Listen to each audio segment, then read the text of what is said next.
Hoje abrimos a palavra para ouvir uma instrução que atravessa gerações. Uma carta escrita não apenas para um homem, mas para todos aqueles que foram chamados para permanecer firmes na verdade.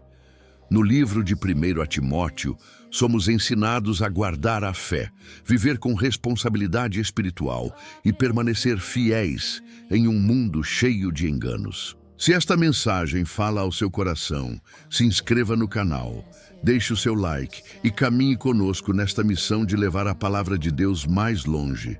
Prepare o coração, silencie a alma e receba aquilo que o Espírito quer ensinar hoje.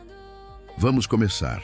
No 1 Timóteo, capítulo 1, a sã doutrina, o perigo dos falsos ensinos e a graça que transforma, 1:2, a autoridade apostólica e a base da fé.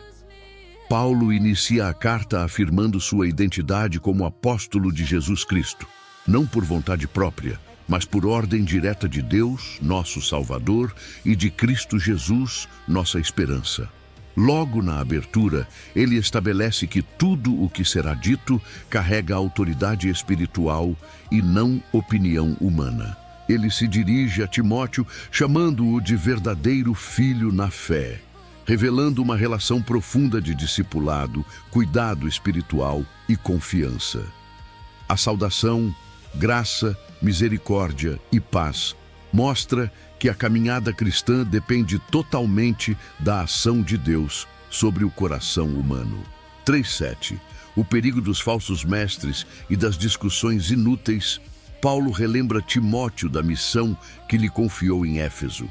Permanecer firme e ordenar que alguns não ensinem doutrina diferente. Havia pessoas se ocupando com fábulas, genealogias intermináveis e debates sem fim, que não produziam edificação, mas confusão. Essas discussões desviavam o foco da fé genuína e produziam apenas orgulho espiritual. Paulo deixa claro que o objetivo da instrução cristã é o amor que procede de um coração puro, de uma boa consciência e de uma fé sincera. Quando a fé perde esse foco, mesmo o conhecimento se torna vazio. Alguns queriam ser mestres da lei, mas não compreendiam nem o que diziam, nem aquilo que afirmavam com tanta convicção. O zelo sem entendimento gera engano. 8:11. O verdadeiro propósito da lei Paulo esclarece que a lei é boa, se usada corretamente. Ela não foi dada para justificar o justo, mas para revelar o pecado dos rebeldes, dos ímpios, dos injustos e dos que vivem em oposição a Deus. Ele lista pecados que revelam a condição humana caída, violência, imoralidade, mentira, exploração e tudo o que se opõe à sã doutrina. A lei expõe o erro, mas não salva. A salvação está ligada ao Evangelho da glória do Deus bendito, que foi confiado a Paulo. Aqui aprendemos que a lei aponta o problema, mas o Evangelho apresenta a solução. 12:14. A graça que transforma o pecador Paulo faz uma pausa e testemunha pessoalmente da graça que o alcançou. Ele agradece a Cristo Jesus por tê-lo fortalecido e considerado fiel, colocando-o no ministério. Ele reconhece que antes era blasfemo, perseguidor e violento. Mesmo assim, recebeu misericórdia, porque agia na ignorância da incredulidade.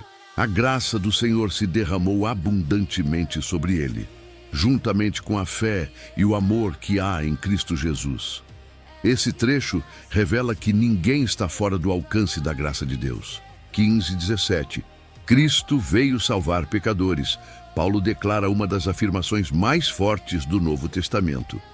Cristo Jesus veio ao mundo para salvar os pecadores, dos quais eu sou o principal. Ele reconhece sua antiga condição não para se condenar, mas para exaltar a paciência e a misericórdia de Deus. Sua vida se tornou um exemplo vivo de que Deus pode transformar até o pior dos pecadores. Paulo então explode em adoração, exaltando Deus como Rei eterno, imortal, invisível e único digno de honra e glória para todo o sempre. 18:20. A batalha da fé e o chamado à perseverança Paulo encerra o capítulo entregando a Timóteo uma exortação solene. Ele o lembra das profecias feitas a seu respeito e o chama a combater o bom combate da fé. Essa batalha não é carnal, mas espiritual. Exige fé preservada e uma boa consciência. Alguns rejeitaram isso e naufragaram na fé, como Himeneu e Alexandre, que Paulo cita como exemplo de pessoas que abandonaram a verdade. O alerta é claro: não basta começar bem, é necessário permanecer firme até o fim. Encerramento do capítulo.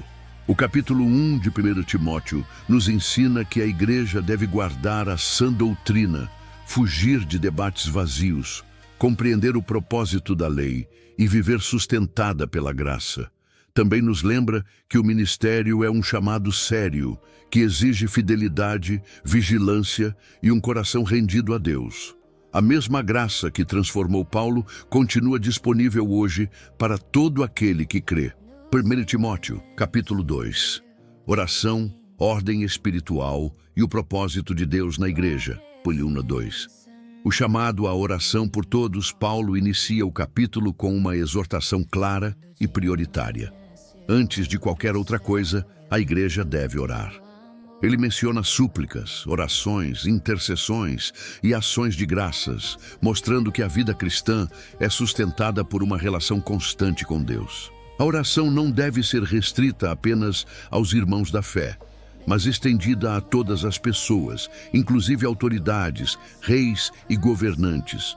O propósito dessa oração é que possamos viver uma vida tranquila, pacífica, digna e piedosa.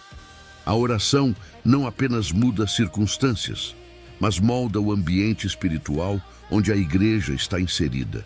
3:4. O desejo universal de salvação. Paulo afirma que isso é bom e agradável diante de Deus, nosso Salvador.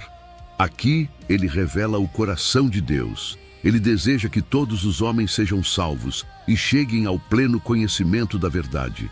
A salvação não é limitada por etnia, posição social ou passado.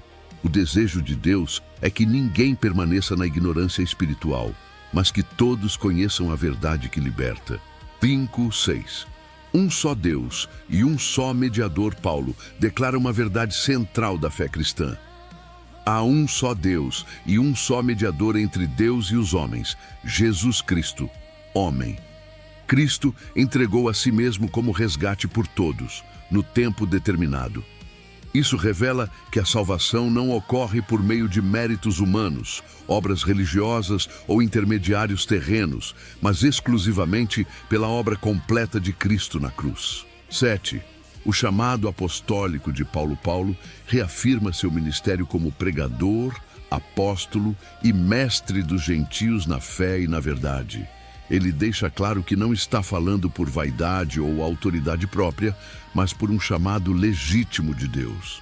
A verdade do Evangelho precisa ser ensinada com fidelidade e responsabilidade. 8. O chamado à santidade na oração. Paulo orienta que os homens orem em todo lugar, levantando mãos santas, sem ira e sem discussões. Aqui aprendemos que a postura exterior reflete uma condição interior. Não basta orar com palavras.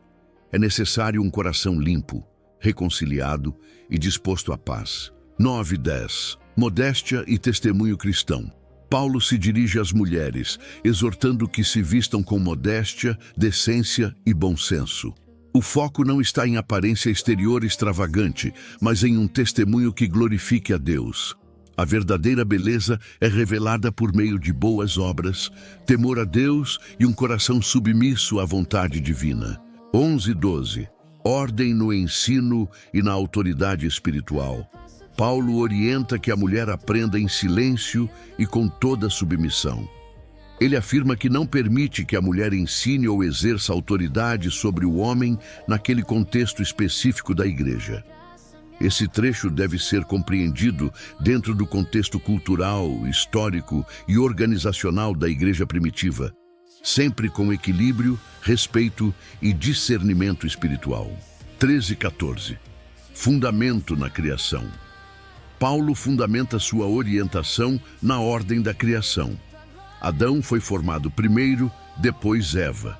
Ele relembra que a queda envolveu engano e desobediência, não como condenação, mas como alerta espiritual sobre responsabilidade e ordem. O de 15. Redenção, fé e perseverança. Paulo encerra o capítulo afirmando que a mulher será salva por meio de sua vocação, se permanecer em fé, amor, santidade e modéstia. Esse versículo aponta para a perseverança na fé e não para a salvação por obras. O foco está em uma vida alinhada com Deus, produzindo frutos espirituais visíveis. Encerramento do capítulo.